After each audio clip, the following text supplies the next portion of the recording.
Retail headquarters gleamed in the morning sun, 50 stories of glass and steel reaching into the Chicago skyline.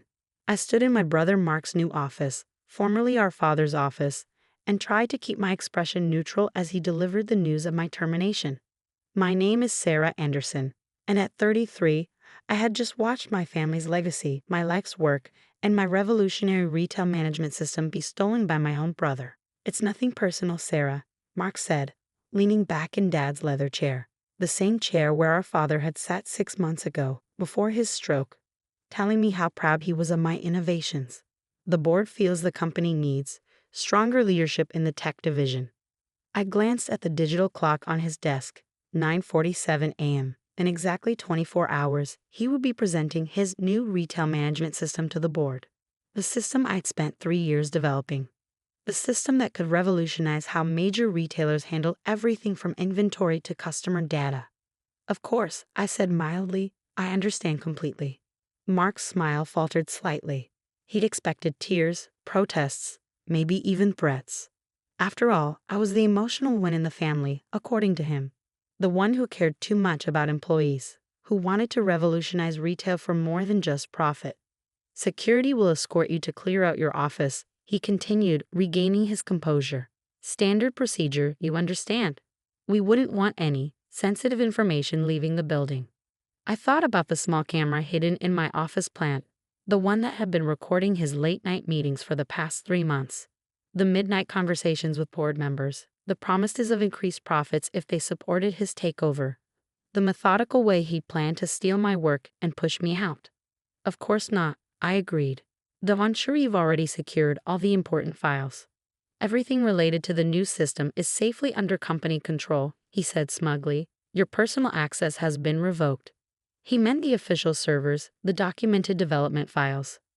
What he didn't know about was the hidden backend I built into the system, the fail-safes I'd implemented when I first noticed files being copied late at night. Congratulations on the presentation tomorrow, I said, standing up. I'm sure the board will be very impressed.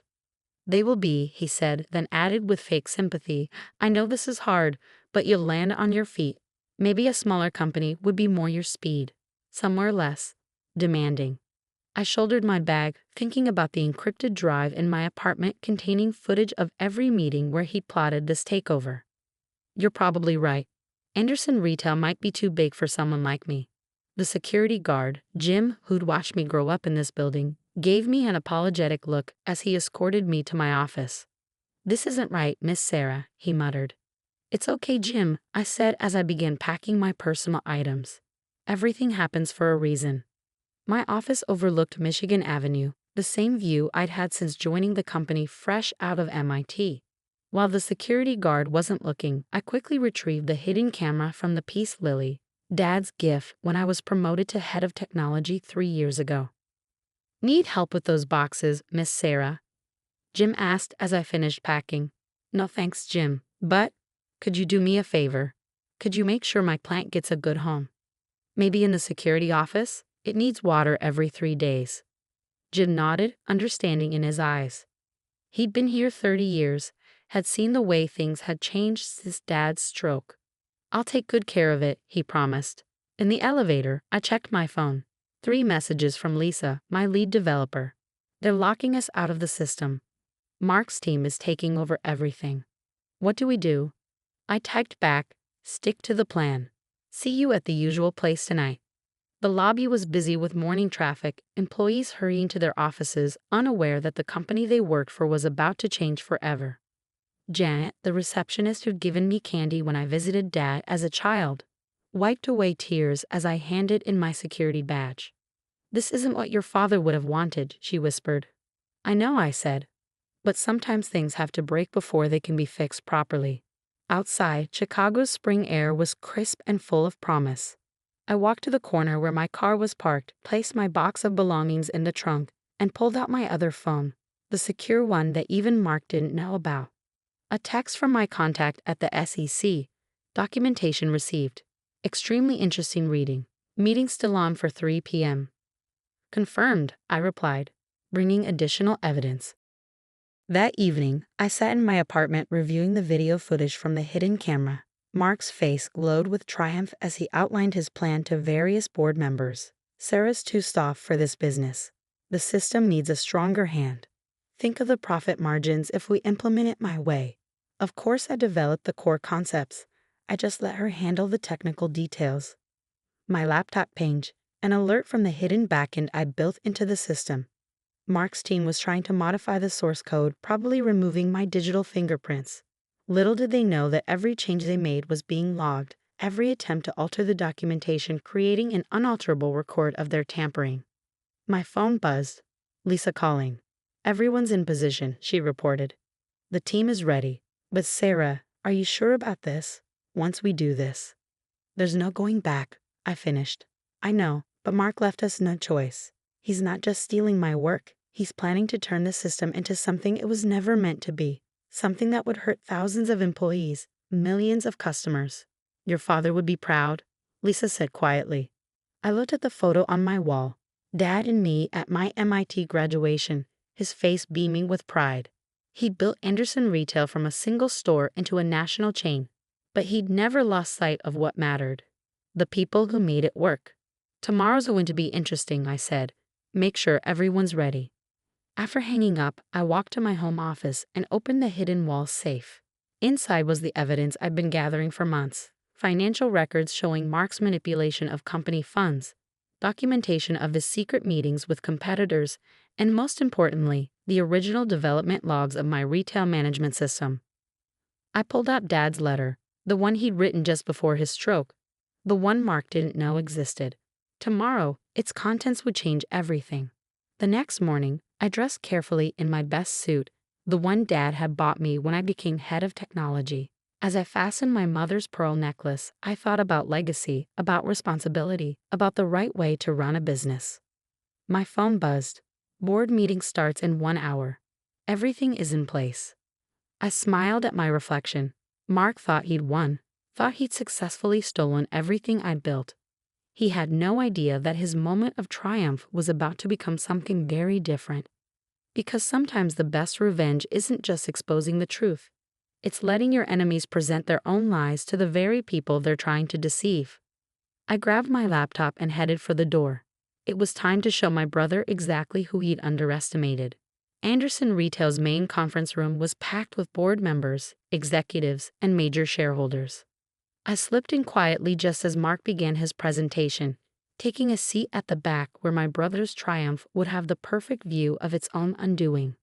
"Ladies and gentlemen," Mark began, standing at the head of the long table in an expertly tailored suit, "today marks a new era for Anderson Retail. What I'm about to show you will revolutionize not just our company, but the entire retail industry." I opened my laptop silently, connecting to the room's wireless network. Lisa's text appeared. "Backend access confirmed. Ready when you are." "This retail management system," Mark continued, clicking to his first slide, "represents thousands of hours of development, a seamless integration of inventory management, customer data, and predictive analytics." My fingers moved across the keyboard, accessing the hidden protocols I built into the system. On the screen behind Mark, his presentation continued flawlessly. He had no idea that every click was being logged, every demonstration creating an unalterable record. "The potential for profit maximization is unprecedented," he said, warming to his theme.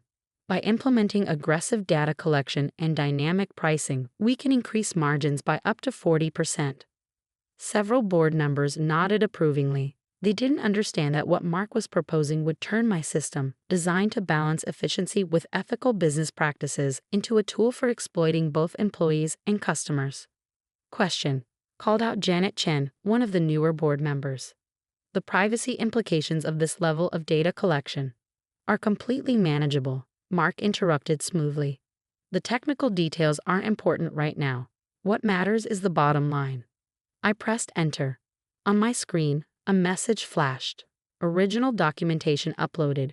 Timestamp development logs active." "Let me demonstrate the system's capabilities," Mark said, turning to the main display. He clicked confidently, expecting to show a carefully curated demo. Instead, the screen shifted to show side-by-side comparisons. The original ethical design specifications I'd developed, next to Mark's modified versions showing how he planned to exploit the system. What? Mark clicked frantically, but the presentation was no longer under his control. Interesting modifications, I said, standing up. All heads turned, especially the parts where you removed all the employee protection protocols and customer privacy safeguards. There must be a technical glitch, Mark stammered. Security. They can't help, I said calmly. The system is responding exactly as it was designed to, by me, its original creator. The room erupted in murmurs. I walked to the front, each step measured and confident. Board members of Anderson Retail, I began, what my brother has shown you is a corrupted version of a system I spent 3 years developing. A system designed to modernize retail while protecting the rights of employees and customers. A system our father approved and supported. She's lying, Mark snapped. I developed. Really? I pressed another key. The hidden camera footage began playing. Mark in late-night meetings, plotting his takeover, admitting to stealing my work. That's illegal surveillance, he sputtered.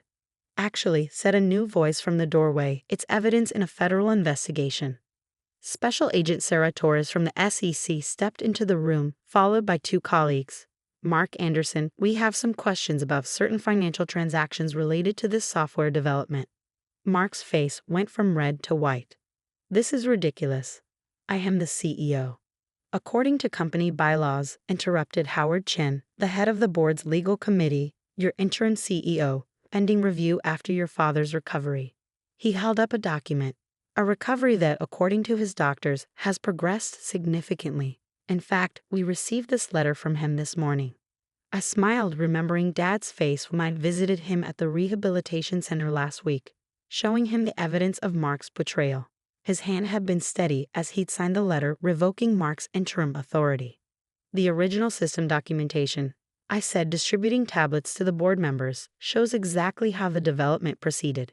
You'll also find evidence of how Mark attempted to modify it for unethical purposes, along with records of his financial misconduct. The board members scrolled through the documents, their expressions darkening. Mark looked around wildly, finding no allies. You don't understand, he tried. The profit potential is substantial even without exploiting people, I cut in. The system as originally designed would increase efficiency by 30% while improving employee satisfaction and customer loyalty. I have 3 years of test data proving it.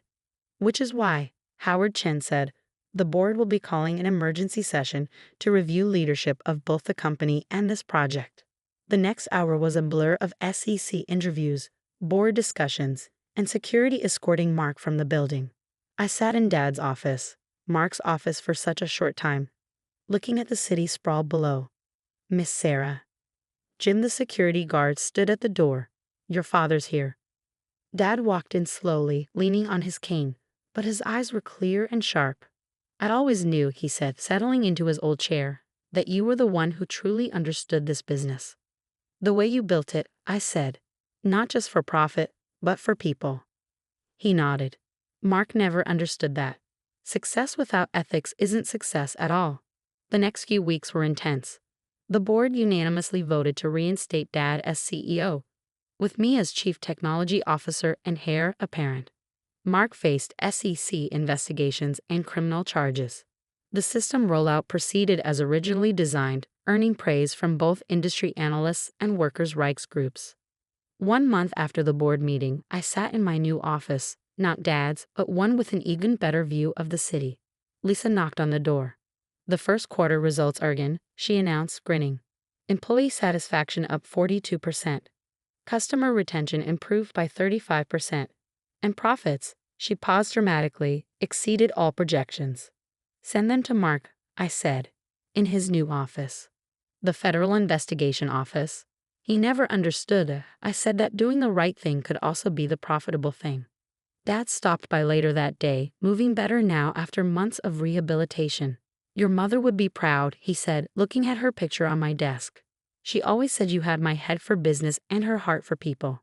I thought about legacy then, not just the buildings and profits, but the impact we have on lives. Mark had wanted to build an empire. I wanted to build something that mattered. Last week, I received an invitation to speak at a retail industry conference. The topic? Ethical innovation, the future of retail technology. I thought about Mark sitting in his prison cell after his conviction for fraud and corporate espionage and realized that sometimes the best revenge isn't about destroying your enemies. It's about building something so meaningful that their attempts to destroy it only make it stronger. The Anderson retail headquarters still gleams in the morning sun, but it's different now. Employees smile more. Customers praise our service. The board talks about ethics as much as profits. And every morning when I walk through the lobby, Janet still offers me candy, just like she did when I was a little girl who dreamed of making her father proud. Sometimes the greatest victory isn't in the moment of triumph, but in what you build after the battle is won. Mark tried to steal my work, but he could never steal my vision. Because true success isn't just about power or profit. It's about creating something that makes the world a little better than you found it. That's what Dad taught me. That's what I proved. And that's the real legacy I'll carry forward. The security camera footage from my office plant still sits in my safe, a reminder that sometimes the best defense against betrayal is simply letting people reveal their true nature. But I don't watch it anymore. I'm too busy building something better. After all, success is the best revenge, but only if you succeed in the right way.